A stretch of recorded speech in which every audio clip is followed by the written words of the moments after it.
어떤 자매가 친구 결혼식에 참석을 했습니다. 이쁘게 꾸미고 설레는 마음으로 결혼식에 참석을 했습니다. 주례 목사님이 설교하면서 이렇게 말합니다. 아내는 남편에게 복종해야 합니다. 순간 자매의 표정이 어둡습니다. 마음속으로 이렇게 말합니다. 아니, 요즘 시대가 어떤 시대인데 남편에게 복종하라니. 축하하기 위해 참석한 결혼식이었지만 마음이 상해서 사진도 안 찍고 돌아왔습니다. 자기가 부케를 받아야 하는데 말이죠. 어떤 자매가 다른 교회에 다니는 언니와 대화를 나눴습니다. 언니와의 대화 중에 충격을 받았습니다. 언니네 교회에는 장로님이 여자라는 것입니다. 심지어 목사님이 여자라는 것입니다. 그 자매는 이제까지 여자 목사님은 본 적도 없는 것은 물론이고 상상도 해본 적이 없습니다. 아니, 그 언니와 대화하기 전까지는 자기 교회의 목사님, 장로님이 모두 다 남자라는 사실에 대해 아예 생각조차 해본 적이 없습니다. 그런데 충격이었습니다. 놀라는 이 자매를 보고는 그 언니가 이렇게 말했습니다. 너희 교회는 참 보수적이구나. 그 말을 듣고 집에 와서 곰곰이 생각해 봤습니다. 교회에 남자보다 여자가 훨씬 많은데 왜 남자만, 이런 생각이 들었습니다. 그러고 보니 교회의 중요한 일을 결정하는 것은 주로 남자들이 참여한다는 것을 깨달았습니다.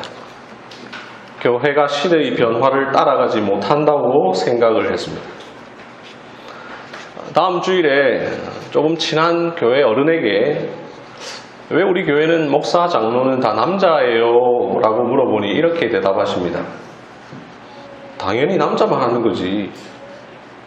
순간 놀라면서도 평소 대화가 조금 통하던 어른이었기 때문에 왜 그렇게 생각하시나 이유나 한번 들어보겠다 싶어서 다시 물었더니 그냥 한마디로 이렇게 대답하십니다. 어디 여자가? 그 말을 듣고 몇 주간 곰곰이 생각하다가 결국 언니네 교회를 옮기기로 했습니다. 이 두 자매의 이야기에 대해서 여러분들은 어떻게 생각하십니까? 자매들의 생각이 잘못되었습니까? 아니면 자매들의 생각과 비슷하십니까? 이 자매들과 같은 고민과 충격을 갖는 것은 충분히 있을 수 있는 일입니다. 하지만 이 자매들이 꼭 했었어야만 하는 중요한 일이 있습니다. 그것은 이 자매들이 성경이 무엇을 말하는가를 생각하지 않았다는 것입니다.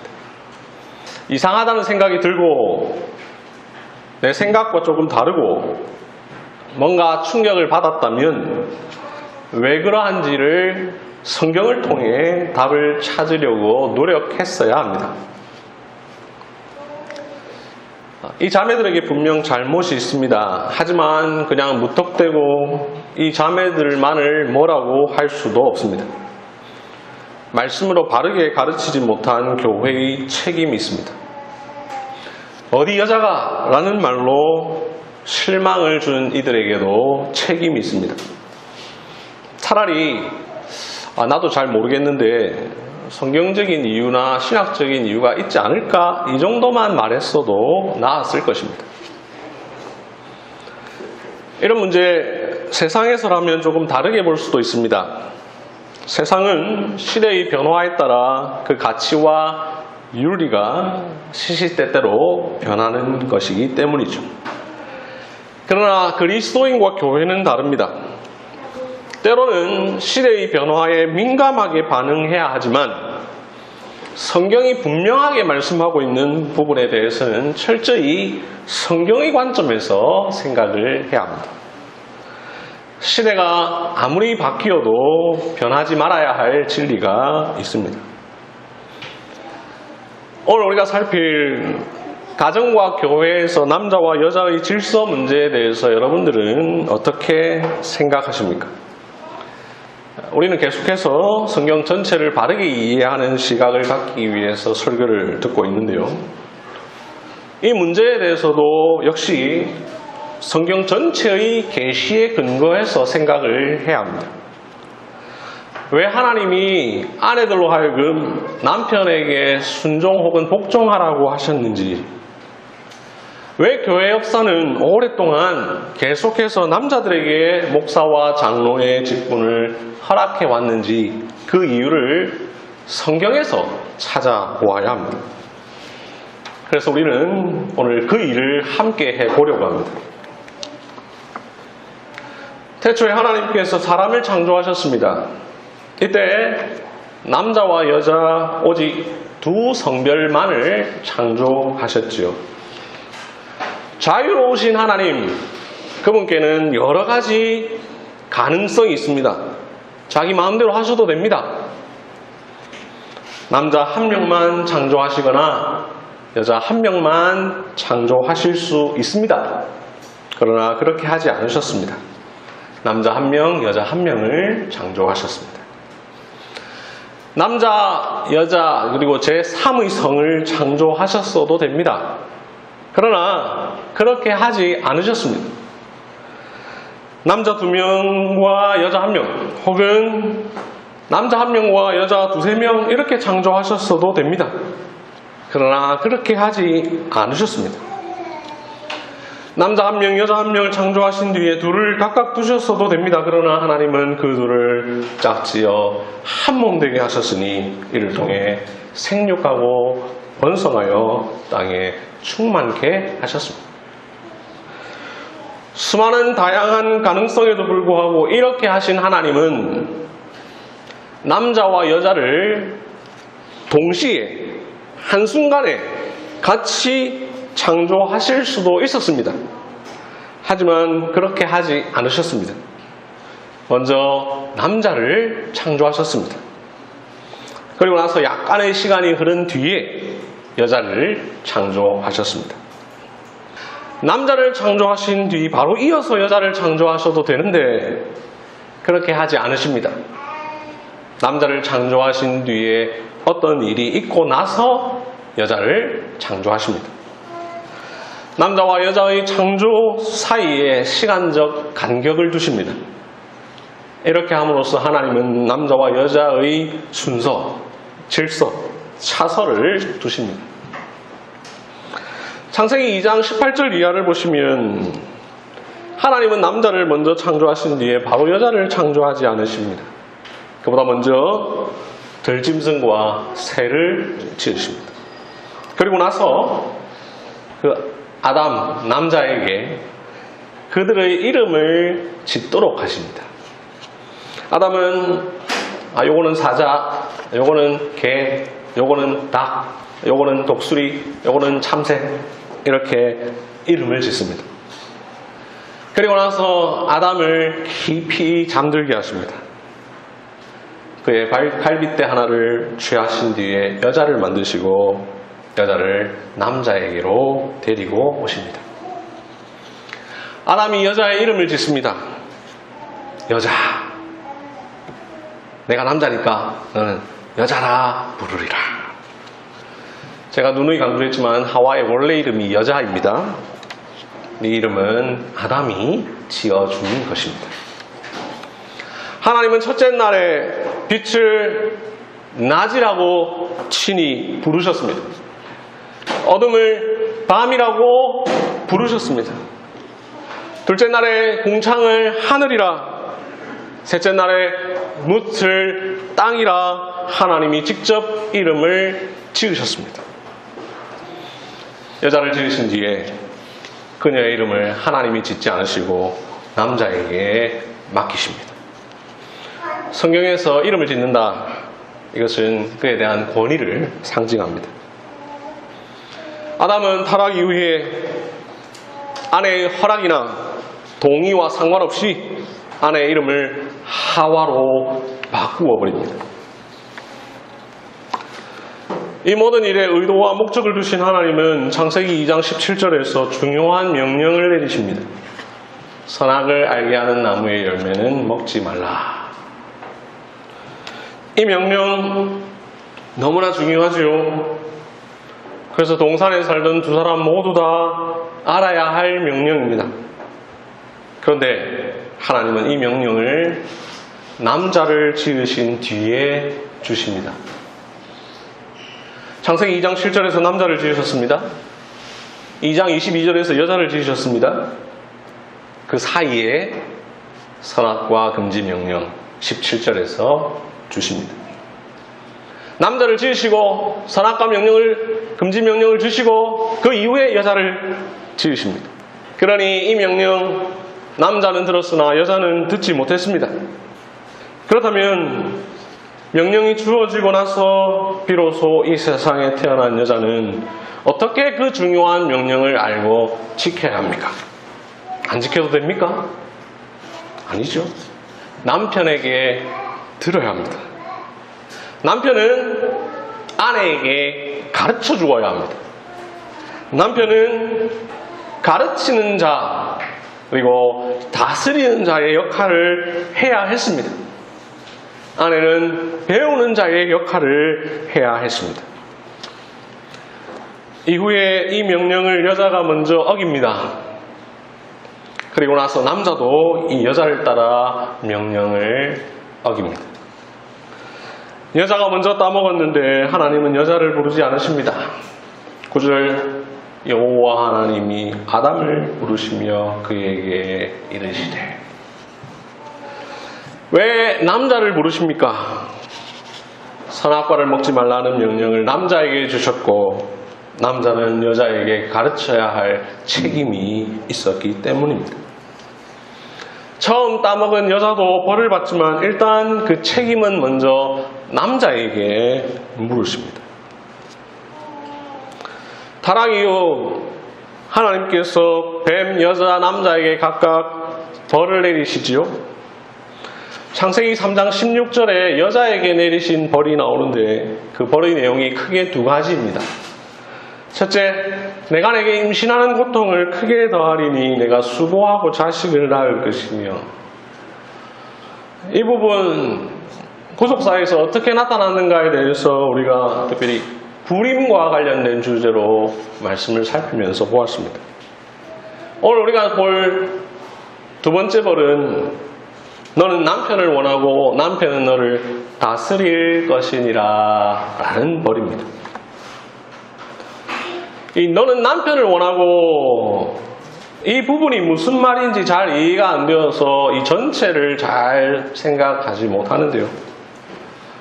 잘못된 번역은 아니고 히브리어를 그대로 직역을 해서 우리가 조금 헷갈립니다. 그래서 다른 번역들은 좀 더 이해하기 쉽도록 하기 위해 의역을 했습니다. 새 번역은 이렇게 번역했습니다. 네가 남편을 지배하려고 해도 남편은 너를 다스릴 것이다. 공동번역은 내가 남편을 마음대로 주무르고 싶겠지만 도리어 남편의 손아귀에 들리라 라고 번역했습니다.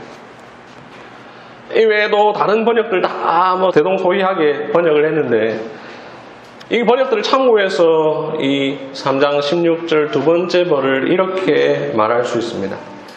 너는 남편을 지배하려고 하지만 남편이 너를 다스릴 것이다. 하나님은 창조의 순서, 남자가 여자의 이름을 짓게 하는 일, 선악과 금지 명령을 남자가 여자에게 가르치게 하는 일, 이런 일을 통해서 남자와 여자 사이의 질서를 세워주셨습니다. 남자와 여자 분명 하나님 앞에서 동등한 존재입니다. 그럼에도 불구하고 질서가 있으니 이 질서는 우선적으로 창조의 질서입니다. 그러나 타락 이후 사람은 죄의 본성에 따라 하나님께서 세우신 이 창조 질서를 어지럽히려고 합니다. 그래서 너는 남편을 원하고 라는 표현처럼 여자는 남편을 지배하려고 합니다. 남편을 마음대로 주무르고 싶어 합니다. 하지만 하나님은 타락 이후 창조 질서를 폐기하시는 것이 아니라 오히려 더욱 강화하십니다. 너는 남편을 지배하려고 하지만 남편이 너를 다스릴 것이니라. 창조를 통해서 세워진 질서, 타락 이후에 강화된 질서, 이 질서를 지켜나가는 것이 구속사의 한 흐름에 서 있는 신자들이 지켜가야 할 일입니다. 일단 그리스도인의 가정에서 지켜져야 합니다. 그리스도인은 가정에서부터 하나님의 구속을 경험해야 합니다. 에베소서 5장 22절에서 하나님은 바울의 입을 사용하셔서 말씀하십니다. 아내들이여 자기 남편에게 복종하기를 주께 하듯 하라. 오늘 설교의 서론에서 자매가 들었던 주례 목사가 한 말씀입니다. 그 자매는 이 구절을 평소에 읽었어야 합니다. 주례 목사가 자기 개인의 사견을 말하는 것이 아니라 하나님의 말씀을 그대로 말한 것이라는 사실을 생각했어야 합니다. 그 자매는 아니 요즘 시대가 어떤 시대인데 남편에게 복종하라니 라고 생각했지만 이 구절에 나오는 주께 하듯 하라 라는 부분을 자세히 보았어야 합니다. 주께 하는 것이 시대에 따라 변하지 않으니 남편에게 복종하라는 말씀도 시대에 따라 변할 수 있는 말씀이 아니라는 것을 깨달았어야 합니다. 하나님은 그 다음 에베소서 5장 23절에서 이어서 이렇게 말씀하십니다. 이는 남편이 아내의 머리됨이 그리스도께서 교회의 머리됨과 같음이니. 여기 남편이 아내의 머리됨이라는 이 표현 1차적으로는 바울의 표현이요 궁극적으로는 하나님의 표현입니다. 바울은 왜 남편이 아내의 머리됨이라는 표현을 썼을까? 아까 그 자매는 이 본문을 읽고 고민을 해보았어야 합니다. 남편이 아내의 머리됨이라는 표현은 바울의 표현이지만 또 한편으로는 창세기에 나오는 모세의 표현이요 궁극적으로는 하나님의 표현입니다. 창세기의 저자인 모세, 그 창세기의 궁극적 저자인 하나님은 창조의 순서, 남자가 여자의 이름을 지어줌, 선악과 금지 명령을 남자가 여자에게 가르치게 하는 일, 타락 후에 너는 남편을 지배하려고 하지만 남편이 너를 다스릴 것이다 라고 하신 벌, 이것을 통해 남편이 아내의 머리됨을 시사했습니다. 바울은 이 모든 내용을 하나의 용어로 정리합니다. 머리됨. 남편이 아내를 가르치고 다스리는 일을 머리됨이라는 질서의 용어로 나타냅니다. 바울은 이 질서를 그리스도와 교회의 관계에 비유합니다. 남편이 아내의 머리됨이 그리스도께서 교회의 머리됨과 같음이니. 이렇게 함으로써 남편과 아내의 질서라는 것이 구속의 질서라는 사실을 보여줍니다. 그리고 결단코 변하지 않는 질서임을 가르쳐줍니다. 그리스도께서 교회의 머리됨이 시대에 따라 변하는 질서가 아닌 것처럼 남편과 아내의 질서도 시대에 따라 변할 수 없습니다. 만약 시대에 따라 변해야 한다면 이 같음이니라는 말이 무슨 뜻인지를 설명해 낼 수 있어야 합니다. 앞서 말씀드린 그 자매는 자기가 들었던 주례사에 대해 아니 요즘 시대가 어느 시대인데 남편에게 복종하라니 라고 한 것에 대해서, 그렇다면 그리스도께서 교회의 머리됨에 대해서도 요즘 시대가 어느 시대인데 라고 말해야 하느냐 라고 주례 목사가 말한다면 어떻게 대답할지 생각했어야 합니다. 아내들아 자기 남편에게 복종하라, 이 말씀 그 자체만으로도 진리이기에 당연히 지켜야 하는 말씀입니다. 그런데 왜 이렇게 명령하셨는지도 생각을 해야 합니다. 바울이 머리됨이라는 용어에 담아 표현한 것처럼 바로 창조, 타락, 구속, 여기에 근거한 명령입니다. 하나님은 처음 사람을 창조하실 때 남편과 아내의 질서를 주셨습니다. 타락 후 아내에게 내린 벌을 통해 질서를 강화시키셨습니다. 구속의 시대에 그리스도와 교회의 관계가 남편과 아내의 관계와 같다는 사실을 통해 이 질서가 지켜져야 하는 이유를 분명히 하셨습니다. 아내들아 자기 남편에게 복종하라는 명령은, 이는 남편이 아내의 머리됨이 그리스도께서 교회의 머리됨과 같음이니라고 말씀하신 것처럼 창조와 타락과 구속에 근거한 명령입니다.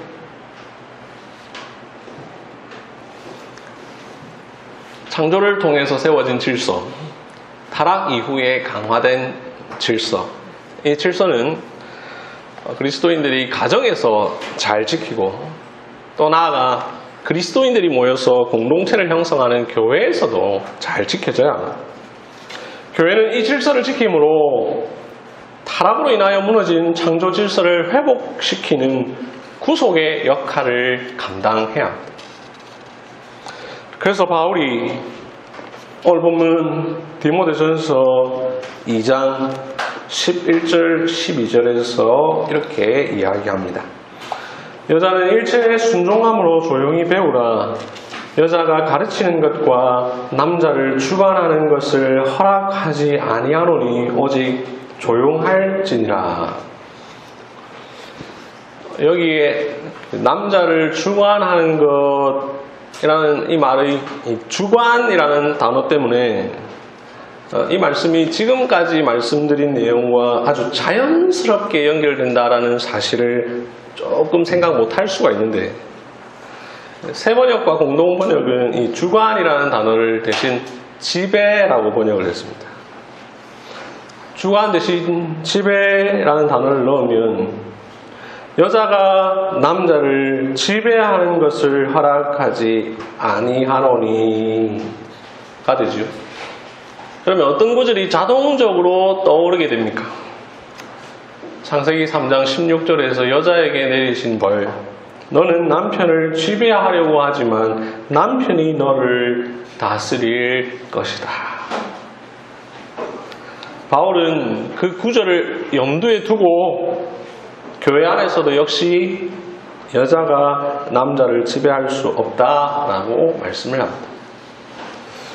하나님께서 최초의 남자를 가르치는 자, 다스리는 자로 세우셨고 최초의 여자를 배우는 자로 세우셨는데, 그 일에 실패한 이후에 너는 남편을 지배하려고 하지만 남편이 너를 다스릴 것이다 라고 하셨는데, 이 일이 가정과 더불어 교회 안에서 적용되는 것입니다.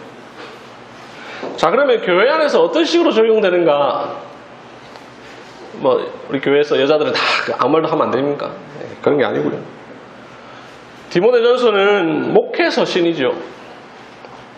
바울이 에베소 교회의 목회자 디모데에게 편지를 보내어서 어떻게 교회를 세우고 목회를 해야 하는지를 권면하는 내용입니다.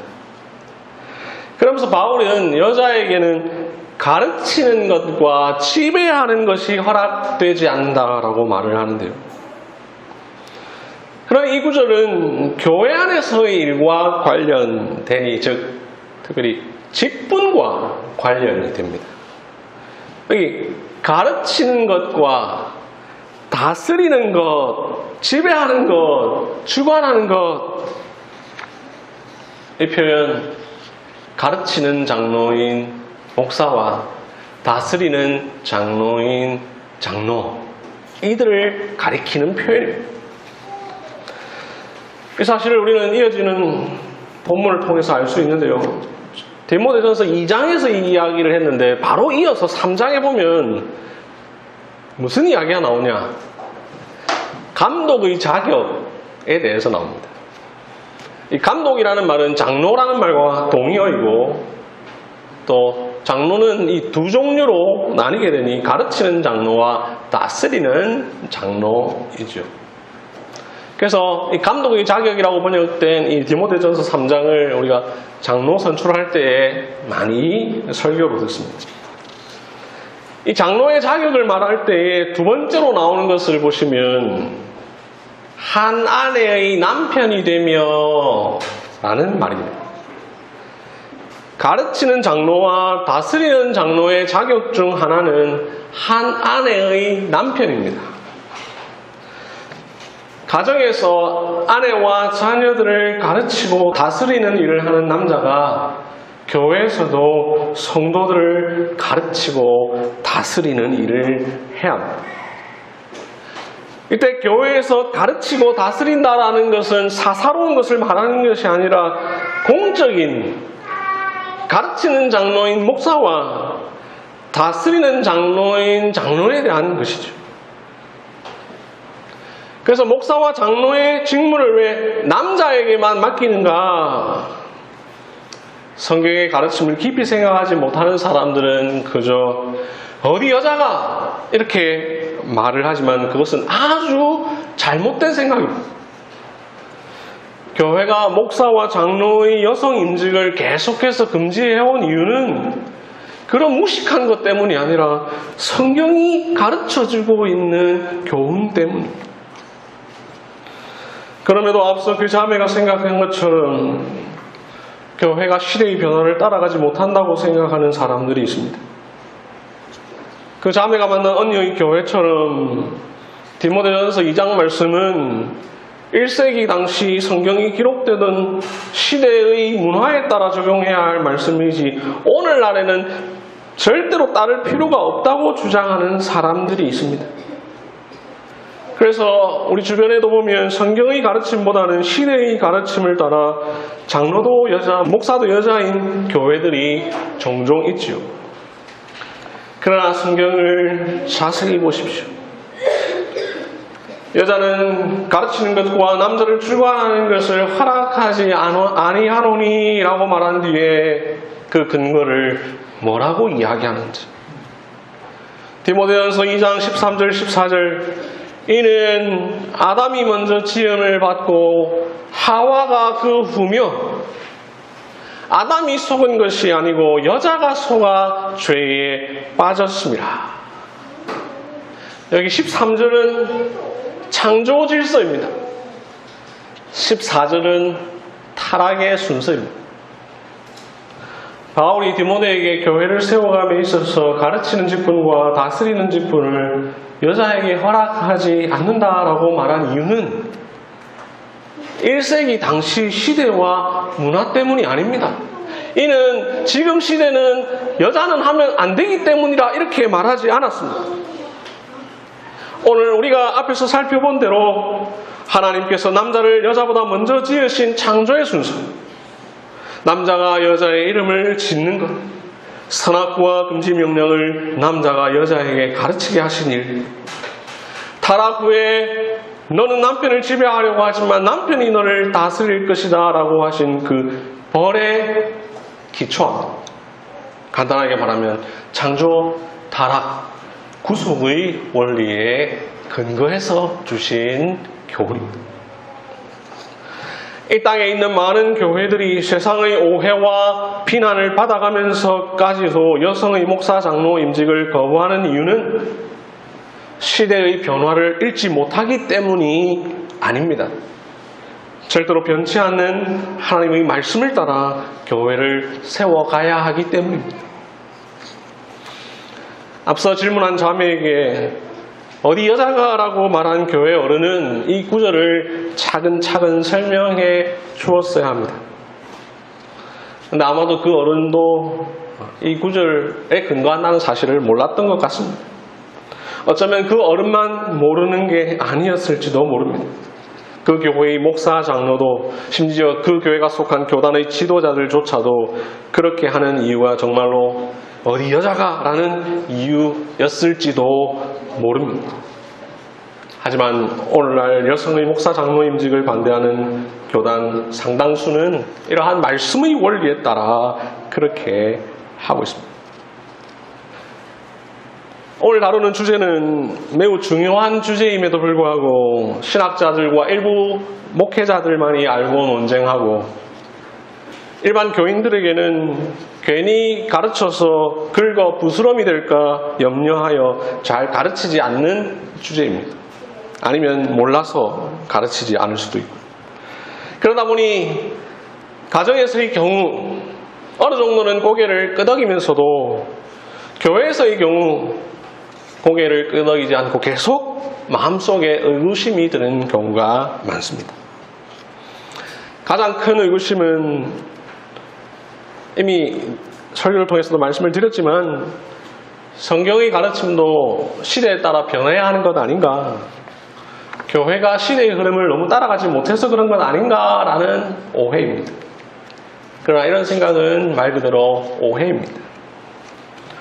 우리 베드로전서 3장 1절을 함께 찾아보도록 하겠습니다.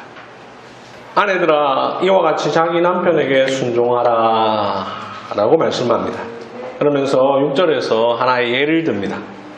사라가 아브라함을 주라 칭하여 순종한 것 같이. 베드로는 아내들에게 역시 남편에게 순종하라 라고 말씀을 합니다. 이 말씀은 에베소서 5장에서 바울이 한 말씀과 같죠. 바울은 아내가 남편에게 순종해야 할 것을 교회와 그리스도의 관계에 비유함으로써 이 명령이 시대에 따라 변하는 것이 아니다라는 사실을 분명히 드러냈는데, 베드로는 이 말씀이 시대에 따라 변하는 것이 아니라는 것을 사실을 2000년 전에 살았던 사라가 한 일을 예로 들어서 말하고 있습니다. 사라도 아브라함을 주라 칭하여 순종한 것 같이. 사라는 아내들아 자기 남편에게 순종하라 라는 이 명령을 받기도 전에 이미 남편에게 주라고 불렀으니 이는 창조의 질서, 타락 후 첫 여자 하와에게 주신 벌, 남편이 너를 다스릴 것이니라, 그 질서에 따라 자기 남편에게 행한 것이고, 베드로는 사라보다도 2000년 뒤에 그 사라의 예를 근거로 다시 명령하고 있으니 2000년이라고 하는 시대적 간격을 통해서도 볼 수 있듯이 이것은 시대에 따라 변하는 명령이 아닌 것이죠. 고린도전서 14장 34절을 한번 보겠습니다. 여자는 교회에서 잠잠하라, 그들에게 말하는 것을 허락함이 없나니 율법에 이른 것 같이 오직 복종할 것이요 라고 말씀을 하죠. 바울은 여기에서 근거를 들기를 율법에 이른 것 같이 라고 이야기합니다. 바울의 근거는 율법입니다. 하나님의 말씀입니다.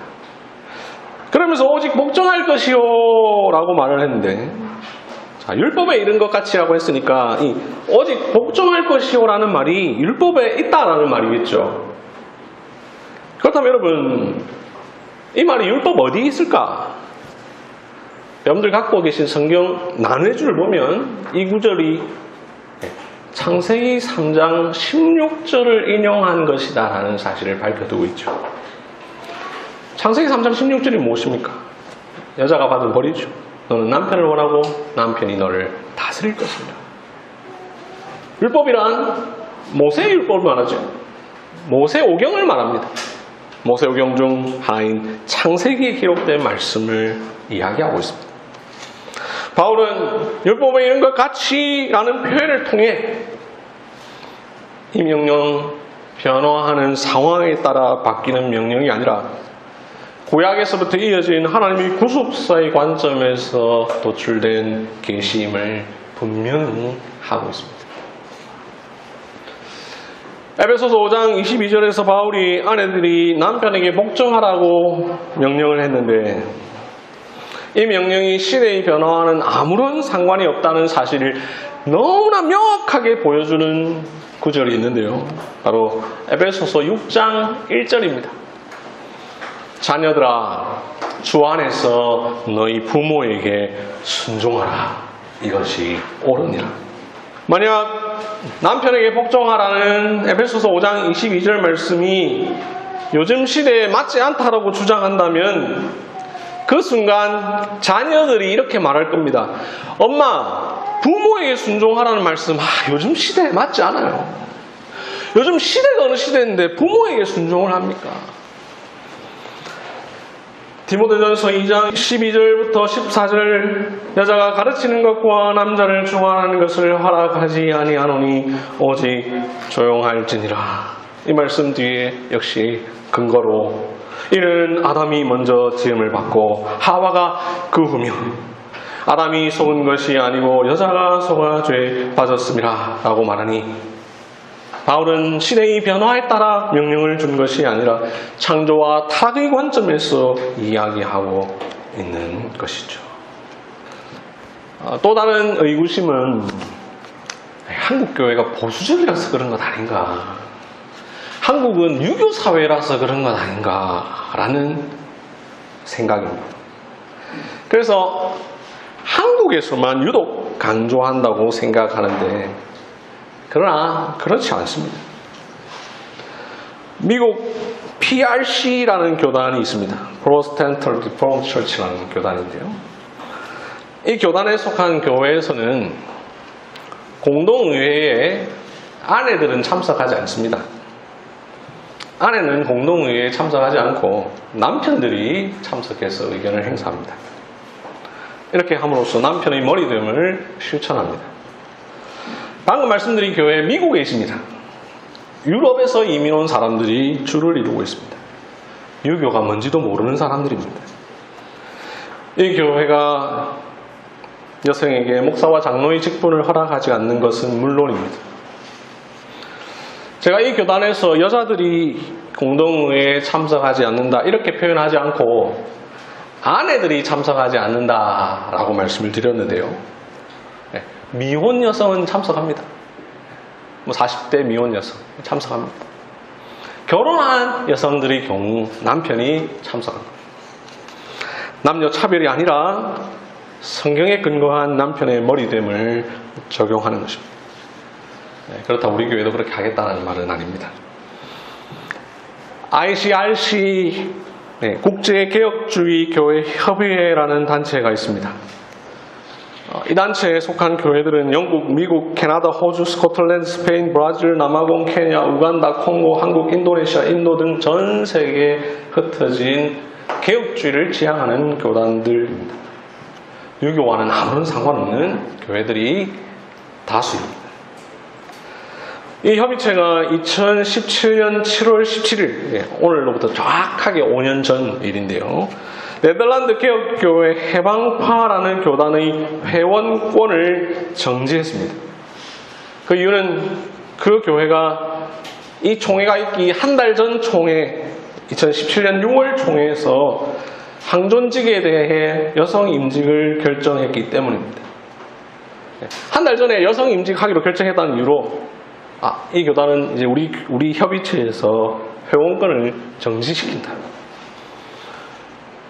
더 재밌는 것은 이 회원권을 정지당한 이 해방파라는 교단은 이 협의회를 원래 설립한 주체였습니다. 해방파의 회원권 정지를 가장 강하게 주장한 교단은 미국의 OPC라는 교단입니다. 아마 한 번쯤 들어보셨을 것입니다. Orthodox Presbyterian Church, 미국 정통 장로교회.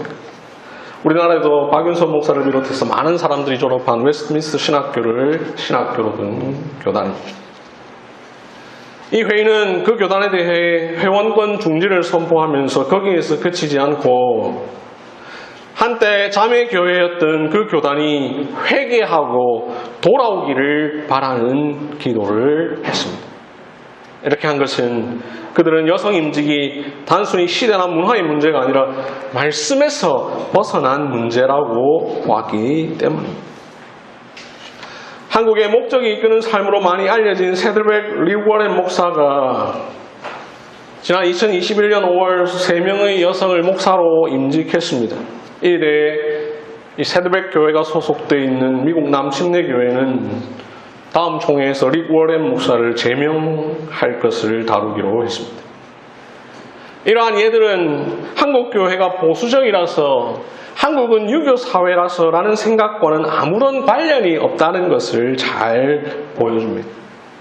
아직도 세계의 많은 건전한 교회들은 성경의 가르침에 따라 목사와 장로에 대한 여성 임직을 금하고 있습니다.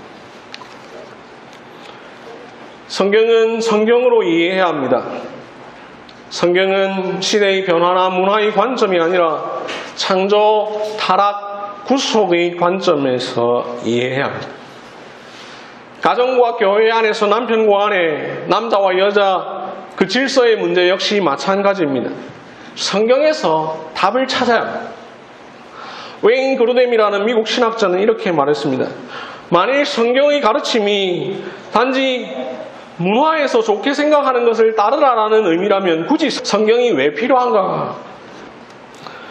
사람들은 성경이 신앙과 삶의 유일한 법칙이라고 말하면서도 정작 어떤 의문을 가졌을 때에 성경에서 답을 찾으려고 하지 않습니다. 서론에서 말씀드린 자매처럼 말이죠. 혹시나 성경에서 답을 찾았다 하더라도 그 답이 자기 생각과 다를 때에는 이렇게 말합니다. 성경은 당시 시대적 배경에 따라 기록된 책이야. 이런 식으로 해버리면 하나님도 예수님도 당시의 시대적, 문화적, 종교적 배경에서 이해되어야 하는 분이 되어버린다는 사실을 간과해버립니다. 그렇게 해버리면 우리는 1세기에 기록된 성경 이후 2000년이 지난 이 시대에 성경에서 아무런 교훈도 찾을 수 없다는 사실을 간과합니다. 지금까지 말씀드린 이유만으로도 남편의 머리됨, 남성의 직분에 대한 성경적 근거 여러분들에게 충분하게 설명되었다고 보지만 여기까지 말한 뒤에도 그런데 왜 꼭 그렇게 해야 합니까? 라고 물으신다면 그 이상의 답을 하기는 어렵습니다. 왜냐하면 성경이 그것까지 말하고 있는 것은 아니기 때문입니다. 어떤 사람들은 하나님을 왜 아버지라고 부르냐, 어머니라고 부를 수 있는 것 아니냐라고 주장을 합니다. 그래서 기도할 때에 하늘에 계신 우리 어머니라고 합니다. 하나님을 he라고 표현한 영어 성경을 he, 이것은 여성 차별이다, it으로 바꿔야 된다라고 주장합니다. 그런데 그 주장에 대해 우리가 뭐라고 이야기해야 합니까? 그런 주장을 하는 사람들은 오늘 설교의 주제에 대해서도 이렇게 말합니다. 성경이 기록되던 시대의 문화가 남성 중심이었기 때문이다. 그러나 우리는 이렇게 말합니다. 하나님께서 그렇게 계시하셨기 때문이다. 그들은 성경을 문자 그대로 읽지 말고 현대에 맞게 재해석해야 한다라고 주장합니다. 그러나 우리는 이렇게 주장합니다. 성경은 성경으로 해석해야 한다. 이렇게까지 말해도 여성 임직에 찬성하는 일부 사람들은 신실한 그리스도인들로서는 도무지 이해 안 되는 주장을 하기도 하니 오늘 우리가 살펴본 고린도전서 14장, 에베소서 5장, 디모데전서 2장 이게 다 바울이 쓴 글이 아니라 후대 사람들이 삽입한 구절이라고 말합니다. 우리나라에서 아주 유명한 김세윤 교수가 이런 주장을 하는 대표적인 인물입니다. 아내들이여 남편에게 복종하라 하는 명령은 단순한 윤리가 아닙니다. 단순한 가정의례 준칙이 아닙니다. 인간의 문화적 산물도 아닙니다. 창조 질서를 기억하라는 명령이며 인간의 타락이 어디에서부터 시작되었는지를 생각하라는 명령입니다. 이 명령에 순종하는 일을 통하여 창조 질서가 파괴된 타락 이후의 삶을 살고 있다는 사실을 생각하며 살아가라는 구속사적인 명령입니다. 가르치는 직분인 목사와 다스리는 직분인 장로에 대해 남성에게만 맡기신 것 역시 마찬가지입니다. 첫사람 여자가 남자의 지도를 받아 말씀을 지키지 않았고 저 사람 남자가 하나님께서 맡기신 가르치고 다스리는 직무에 실패한 것을 늘 기억하며 교회 안에서 남자가 다시 그 역할을 잘 감당하여 그리스도의 구속에 동참하라는 것입니다. 타락으로 말미암아 잃어버린 창조 질서를 회복하라는 것입니다. 하나님은 창조 때에 실패한 그 남자로 하여금 다시금 사명을 맡기셨으니 가르치는 장로인 목사와 다스리는 장로를 남자에게 맡기셨습니다. 이것은 여자를 통해 이 세상에 들어온 죄악을 다스려 첫 교회와 달리 궁극적으로 승리하는 교회가 되도록 하시기 위한 하나님의 뜻입니다. 그런데 이런 의미를 이해하지 못하고 그저 머리됨이라는 말, 지배하는 혹은 다스리는 이라는 말에만 집착하여서 이 명령을 남용하는 이들이 많습니다. 그러나 여러분, 성경에서 말하는 머리됨, 지배, 다스림, 이것은 굴림이나 압제를 의미하는 것이 결코 아닙니다. 그리스도께서 교회의 머리 되신 것처럼 그리스도께서 교회를 가르치시고 다스리시는 것처럼 섬기고 돌보는 일로서의 머리됨입니다. 영적인 필요를 발견하고 돌보는 역할로서의 머리됨입니다. 그런데 이러한 현실은 없고 성경의 원리도 모르는 이들이 그저 표면적인 단어와 문법만 가지고 남편의 우월함으로 오해하고 남성의 우월함으로 오해하여 남편됨과 목사와 장로 직분을 남용하고 여성을 차별하고 있으니 이는 창조 타락 구속의 원리에 따라 허락하신 질서를 깨뜨리는 것과 별반 다르지 않습니다. 남편됨, 목사됨, 장로됨은 결코 우월해서가 아닙니다. 하나님께서 맡기셨기 때문입니다. 저는 제 아내보다 우월하기 때문에 아내의 머리가 아닙니다. 저의 목사됨이 여기에 계신 다른 분들보다 우월해서가 아닙니다. 여기에 서 있는 이 목사는 여기에 앉아 계신 수많은 자매들에 비해 부족한 게 참 많습니다. 가르치고 다스리기에 부족합니다. 실력으로나 인품으로나 우리 교회의 자매들, 형제들보다 부족한 게 많습니다.